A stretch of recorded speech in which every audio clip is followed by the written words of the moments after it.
Now that all Blackpink members have wrapped up their solo releases, you know what time it is. Group comeback time. And if you're already planning outfits for their next world tour, Fashion Chingu has you covered.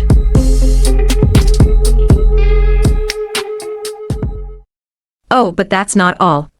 Fashion Chingu also has outfit replicas from your favorite K-dramas, and looks inspired by tons of other K-pop idols, including boy groups. So whatever your fandom, there's something for you. Here's the best part, Fashion Chingu ships worldwide. Just click the link in my description, head to the bottoms page, and make sure to change the country and currency to yours. So what are you waiting for?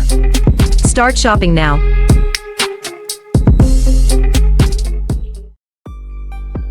KATSEYE just came back with Gnarly, a new single months after their debut album.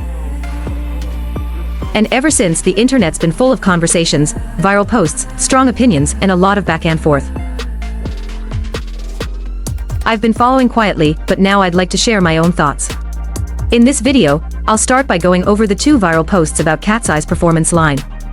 Then I'll step back and reflect on the bigger picture, how global groups are viewed in today's industry. And does KATSEYE truly stand without competition? Quick disclaimer, these are all my personal opinions. Let's get into it.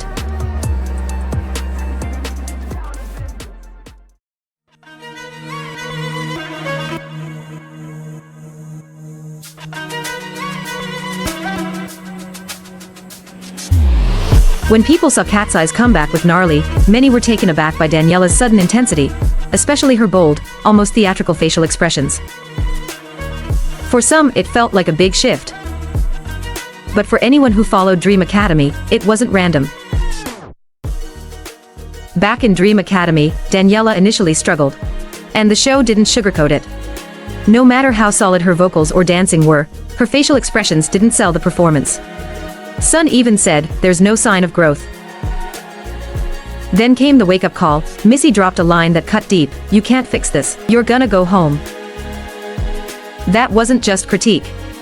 That was pressure with purpose. Fast forward to KATSEYE's Gnarly, and the girl who once held back. She's not holding back anymore. Her expressions were no longer a weak point, they became her weapon. Every look, every sneer, every shift in her face amplified the chaos of the track. This wasn't an image flip. This was the moment everything clicked. Not a glow-up. Not a mask. This was Daniela, unlocked. This is how experts build stars. They don't tear you down to break you, they push to rebuild you stronger. And when she got tough feedback, it wasn't because she was failing, it was because she was capable of more. That's the part people miss. The point of tough love isn't perfection. It's pressure. Pressure reveals who cracks.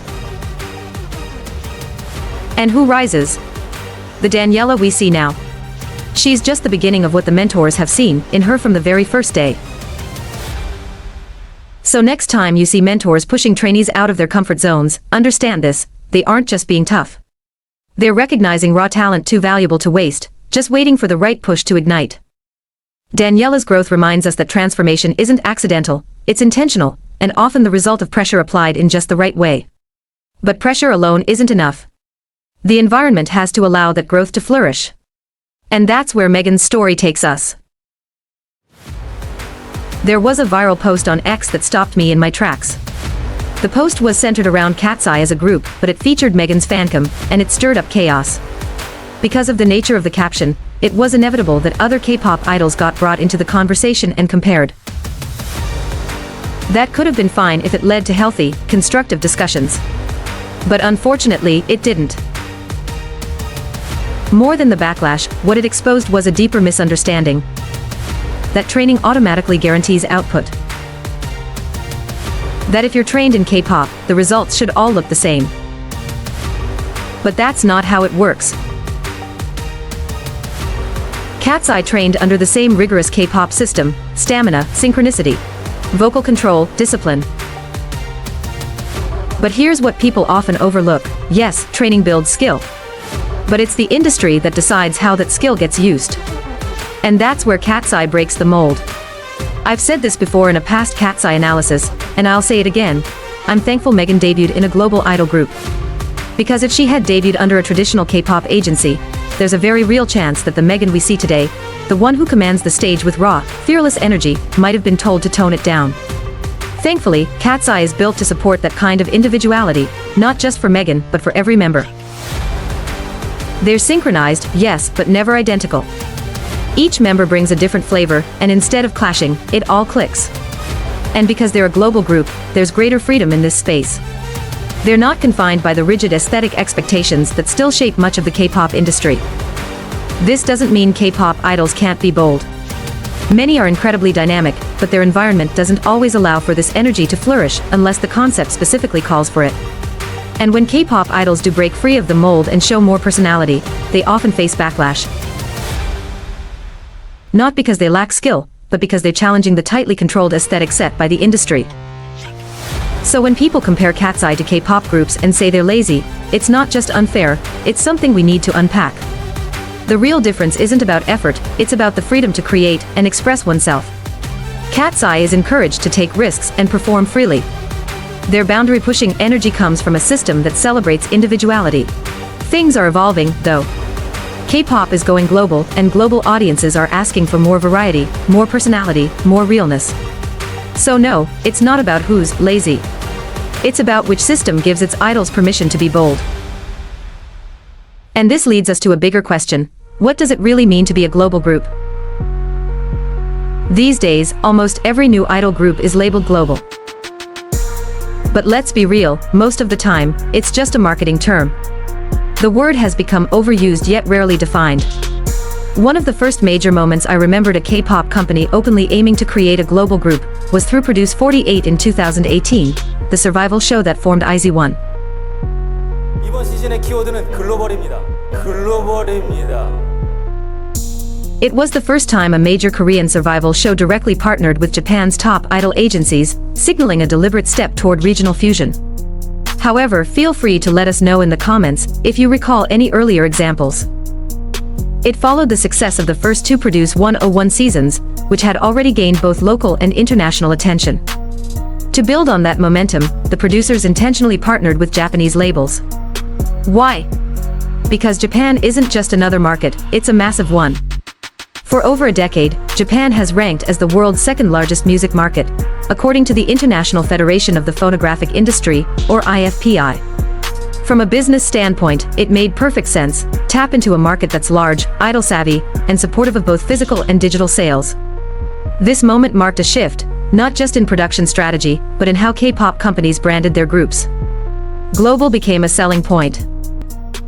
But the truth is, being marketed as global doesn't always mean the group is structurally built that way. And that subtle difference is where this conversation really starts. Let's explore how different groups embody the label global in unique ways, illustrating how the term has evolved, and in many cases, become more ambiguous. Depending on who you ask, a global group could mean different things. It might refer to the nationalities of the members, the markets they're targeting, the languages they sing in, or even how they're branded.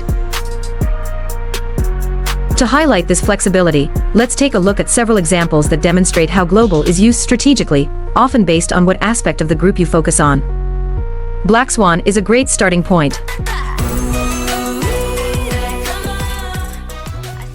The lineup includes non-Korean members from Brazil, India, the US, and one member born in Senegal and raised in Belgium. This diverse makeup might lead people to label them as a global group, suggesting a broader, international identity. However, despite their cultural diversity, the group still operates within the traditional K-pop system, singing in Korean and primarily promoting in South Korea. In fact, many online sources describe them as a Korean-based multinational girl group, emphasizing the balance between their global appearance and K-pop structure. Next, let's consider N-Team, a group formed under the HYBE label's Japan Global debut project. Though developed in Japan, the project was designed with the explicit goal of targeting a worldwide audience, starting from Japan and expanding outward.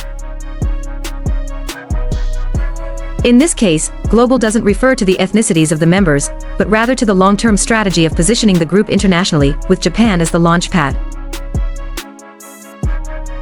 Now, let's turn to Horizon,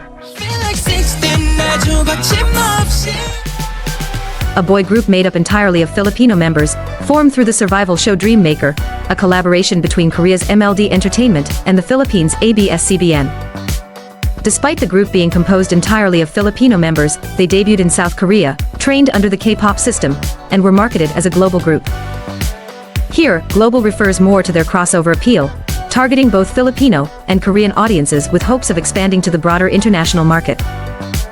The emphasis is on their potential reach, rather than their specific makeup.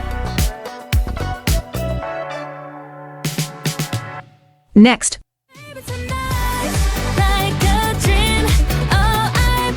up is V-Cha, the group formed through JYP's A2K project and introduced as an American-based global K-pop group. The American-based part is straightforward, they were cast in North America, and the group is based in the US. But the term global K-pop group gave me pause. Was it simply pointing to their K-pop training, or was it framing them, respectfully, as a reimagined form of K-pop with an international edge? Their debut leaned heavily into familiar K-pop elements, bright visuals, youthful energy, and a playful tone. This is common in girl group debuts, particularly for younger members, and likely reflects the early stage of their career, aligning with the initial global K-pop group label. However, over time, there's been a noticeable shift in how V-Cha is being positioned.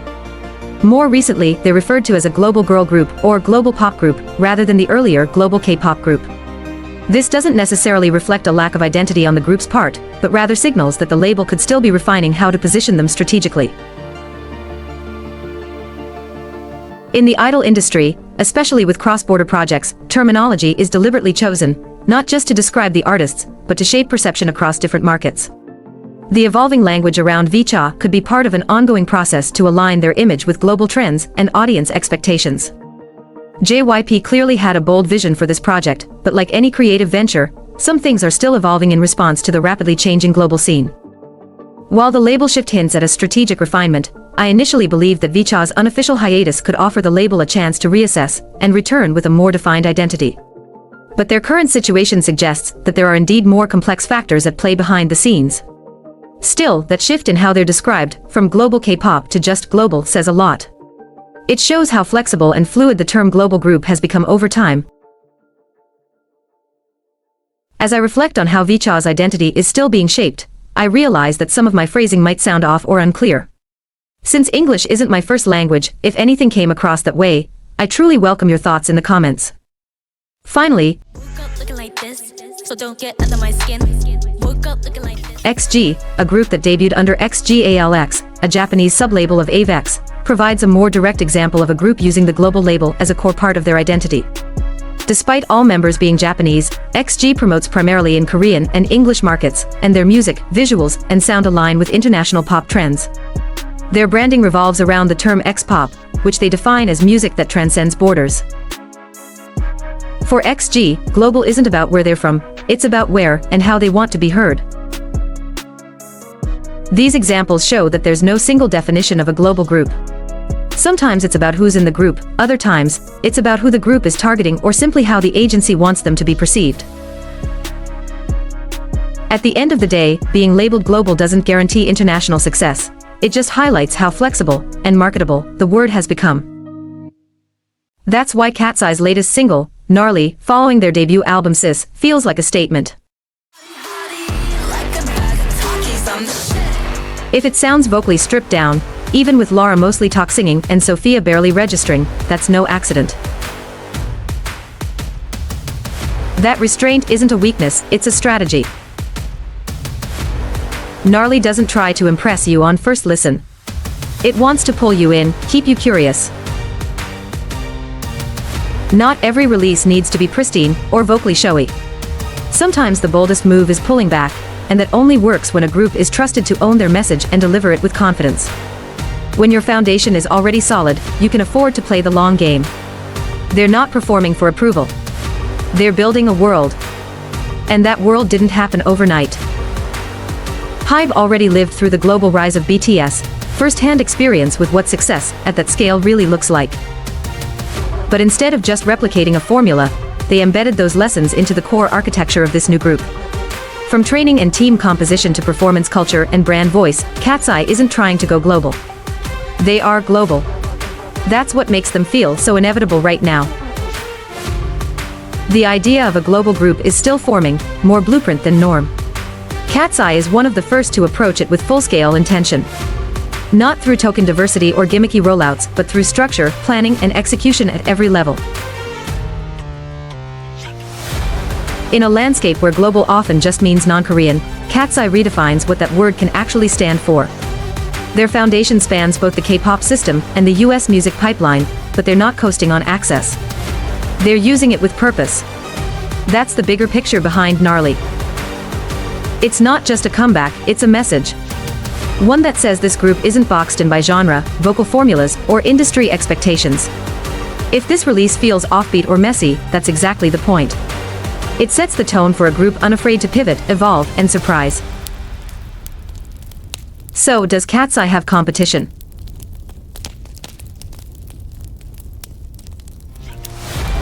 No, KATSEYE doesn't have direct competition, at least, not yet. Not because others lack talent or because they are more global than anyone else, but because few groups have the same level of infrastructure, investment, and strategic clarity to operate on this scale.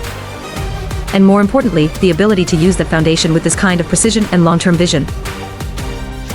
Is KATSEYE the blueprint for future global groups? Maybe not the only one, but right now, they're the most fully realized. And that, more than anything, is what makes them, and this era, so. For my final thoughts on KATSEYE as a whole. No matter how you look at it, KATSEYE isn't riding on just one or two standout members. All six are pulling their weight, in different ways. Mono came in with the star quality tag, and early on, that was most of what people talked about. But as the stages rolled out, she carved out a place not by being loud or flashy, but by staying consistent. She doesn't force presence, but she never fades. In a scene that rewards flash and extremes, her steady ground is easy to miss but hard to replace. Yoonchae, in her own way, follows a similar path. People mention luck and timing, but her rise is more than that. She found something rare. Space to grow. Her strength isn't in volume, it's in balance. She holds the quiet parts of the stage, giving rhythm and breath to the group's flow. Lara and Sophia, the group's strongest vocalists, showed something unexpected this time. Restraint. Sophia especially, her voice, her screen time, felt pulled back. But not all power pushes forward.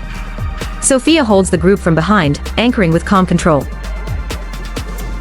Lara leads from the front, her tone cutting through when needed. Together, they don't overpower, they hold tension. They create space, not noise. Daniela and Megan, on the other hand, are already in motion. No hesitation. No holding back. From day one, they've been positioned as the group's performance engine, and they deliver. Their execution is sharp, their confidence clear. They don't just go viral because of hype, it's skill. Now zoom out. Auditions for their male counterpart are already in motion. This isn't just a girl group launch, it's the beginning of something bigger. A pipeline. KATSEYE wasn't a gamble. It was a calculated move, and the results are already coming in. This comeback wasn't the peak. It was the setup.